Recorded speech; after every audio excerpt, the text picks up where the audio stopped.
इन्होंने old pension scheme को लेकर कितना बवाल खड़ा किया था, लेकिन देश ने जब इनका झूठा गपबाजी, गुमराह करने के तरीके पकड़ लिए तो अब ये ओपीएस का नाम लेना भी बंद कर दिए हैं।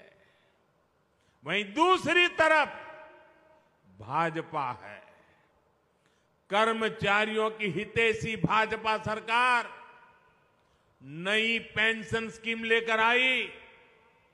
इसमें कर्मचारियों के लिए निश्चित पेंशन की गारंटी है।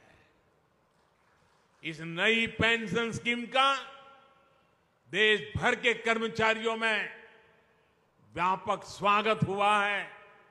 सरकारी कर्मचारियों ने उस पर बहुत खुशी जताई है। प्रधानमंत्री नरेंद्र मोदी कुरुक्षेत्र रैली में यूपीएस स्कीम का बड़ा व्याख्यान कर रहे थे। यूपीएस स्कीम पर बड़ी वाहवाही लूट रहे थे।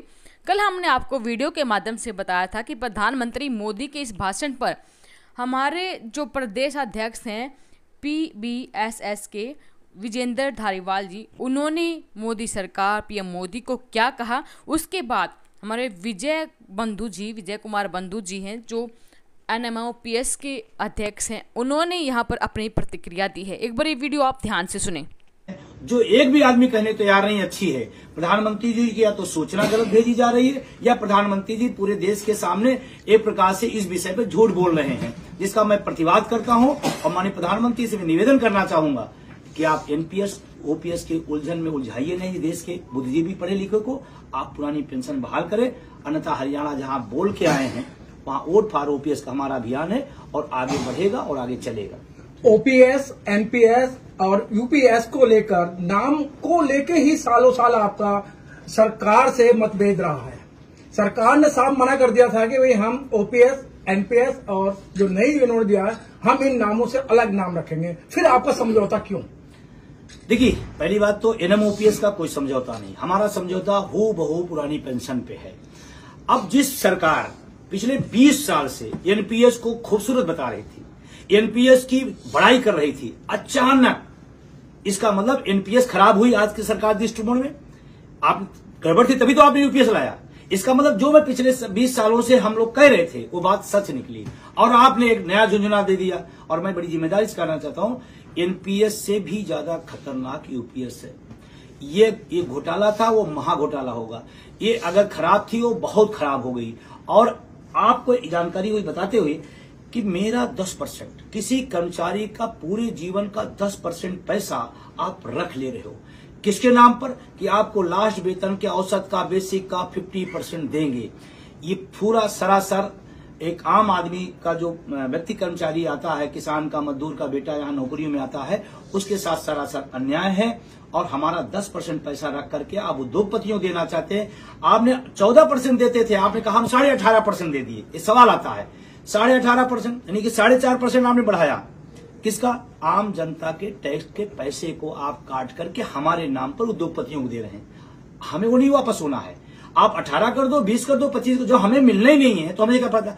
उसके नाम पर 10% पैसा आप हमारा और ले रहे हो। तो ये महा लूट है और संगठित लूट है, सरकार की तरफ से लूट है। एनपीएस और यूपीएस दोनों हम इसकी मुखालफत करते हैं, हम इसकी खिलाफत करते हैं और हूबहू पुरानी पेंशन पे हैं। अगर सरकार नहीं सुनती है तो हम सब आगे प्रोग्राम बनाएं। हरियाणा का चुनाव आप सबके सामने है, महाराष्ट्र का चुनाव आने वाला। आज महाराष्ट्र में शिरडी में हमारी एनएमओपीएस के राष्ट्रीय उपाध्यक्ष बीतेश खांडेकर जी के नेतृत्व में एक बड़ा प्रदर्शन चल रहा है। अगर सब लोग संतुष्ट थे, खुशियां मना रहे थे, बधाइयां दे रहे थे, तो वहां क्या करने गए लोग? वहां क्या करने गए? और अभी आने वाले टाइम में 26 सितंबर को आप दिखाई पड़ेगा, पूरा देश आक्रोशित है और हम लोग इसके खिलाफ हैं। हम लोग हूबहू पुरानी पेंशन की बात यूनिफाइड।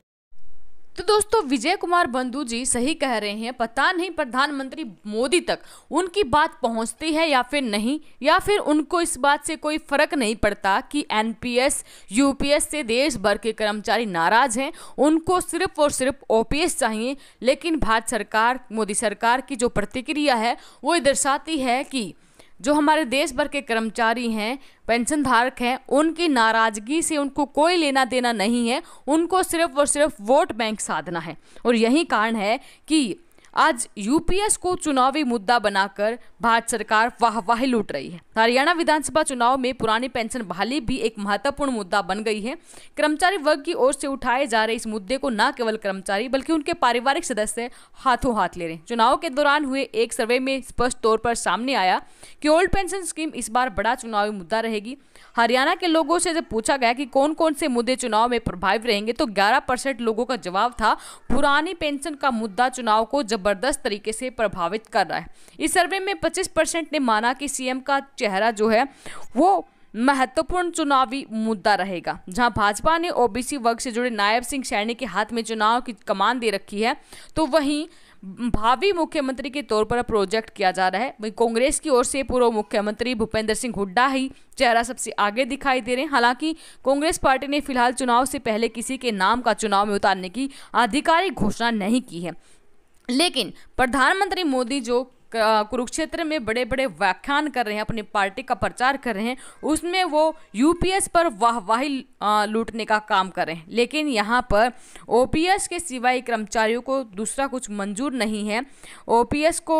यूपीएस को लेकर प्रदेश अध्यक्ष विजेंद्र धारीवाल ने भी अपनी नाराजगी जताई। उन्होंने कहा कि ओपीएस मांगने पर कर्मचारियों को मिला लाठीचार्ज, वाटर कैनन, आंसू गैस। उन्होंने कहा कि प्रधानमंत्री जी, अगर आपकी सरकार कर्मचारी हितैषी थी तो उनके ऊपर लाठीचार्ज, आंसू गैस क्यों बरसाई गई? केंद्र सरकार ने एनपीएस का नाम बदलकर केवल यूपीएस कर दिया है। बड़े पूंजीपतियों को लाभ पहुंचाने के लिए स्कीम लाई गई है। जब तक पूरे देश में ये ओपीएस स्कीम बहाल नहीं हो जाती, हम आंदोलन जारी रखेंगे। हरियाणा में 2.90 लाख सरकारी कर्मचारी, इसके अलावा लगभग 40,000 हरियाणा निवासी कर्मचारी ऐसे हैं जो केंद्रीय विभागों, अर्धसैनिक बलों में नियुक्त हैं, जिन पर नई पेंशन योजना यानी कि एनपीएस लागू की गई है। लेकिन वो ओपीएस बहाली की मांग कर रहे हैं। एक कर्मचारी के परिवार में औसतन 5 मतदाताओं के हिसाब से कुल वोटरों की संख्या 15 लाख से ज्यादा बनती है। इस प्रकार प्रत्येक विधानसभा में कर्मचारियों का 15,000 से ज्यादा वोट है, जो विधानसभा चुनाव में हार जीत के परिणाम को तय करने के लिए काफी है। अब सरकार को ही यहाँ पर तय करना है कि वो कर्मचारियों की इतनी भारी संख्या में नाराजगी को झेल सकती है या फिर नहीं। कर्मचारियों ने साफ तौर पर कह दिया है ओपीएस के सिवाय उनको कुछ मंजूर नहीं है। वीडियो अपने साथी दोस्तों के साथ जरूर शेयर करें। धन्यवाद। जय हिंद, जय भारत।